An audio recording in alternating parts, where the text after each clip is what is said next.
તમે જાણો છો સુરતની પ્રજા માત્ર ને માત્ર ચાંદની પડવાને દિવસે 120 થી 150 ટન જેટલી ઘારી કે જેની કિંમત 12 થી 15 કરોડ રૂપિયા જેટલી થાય છે એટલી એક જ દિવસમાં ખાઈ જાય છે. સુરતની એક વિશિષ્ટ ઓળખ હોય તો એ છે ઘારી. અને સ્વાદ શોખીન સુરતી લાલાઓ ઘારી અને ચંદી પડવા સાથે એક અજબ કનેક્શન છે.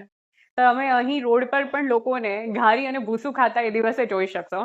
અને અમારા જે સુરતના કેલેન્ડર છે તેમાં પણ આ તારીખ, આ દિવસને સુરત ડુમ્મસ ઉત્સવ તરીકે ટાંકવામાં આવે છે. સુરતની ઓળખ એવી ઘારીનો ઇતિહાસ જાણવા આજે આપણે આવ્યા છીએ જમનાદાસ ઘારીવાળા, કે જેમની પેઢીનું નામ આજે ઘારીના પર્યાય સમૂહ છે. તો આપણે આજે જાણીએ જમનાદાસ ઘારીવાળાની પાંચમી પેઢી શ્રી પરણોભાઈ પાસેથી કે ઘારીની શરૂઆત કેવી રીતે થઈ. ઘારીની શરૂઆત આમ જોઈએ તો આ 1867 તાત્યા તોપ જ્યારે સુરતમાં એની સેના સાથે આવેલા હતા ત્યારે એમણે પાતાળી હનુમાન પાસે મંદિરમાં વિશ્રામ લીધો હતો. એ વખતે પાતાળી હનુમાનના મહારાજે એમને ઘારી ઘૂઘરા એમને ખવડાવેલા હતા.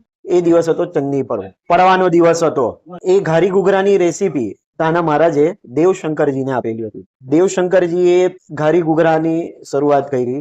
એ પછી 1899 જમનાદાસ દાદા, જમુદાદા કહીએ, એ 1899 સુરત આવ્યા હતા. ત્યારે એમણે સૌથી પહેલી દુકાનની શરૂઆત કરી.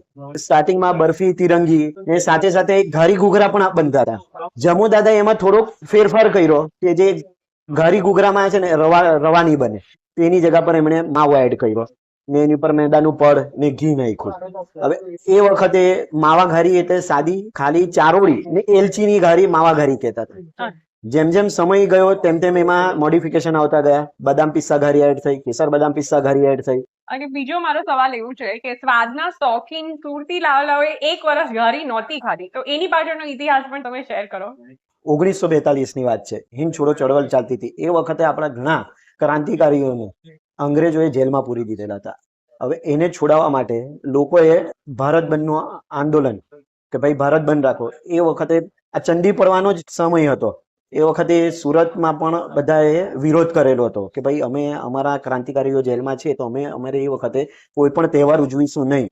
એને ધ્યાનમાં રાખીને એ વખતે સુરતમાં બધી દુકાનો ને બધું જ બંધ હતું.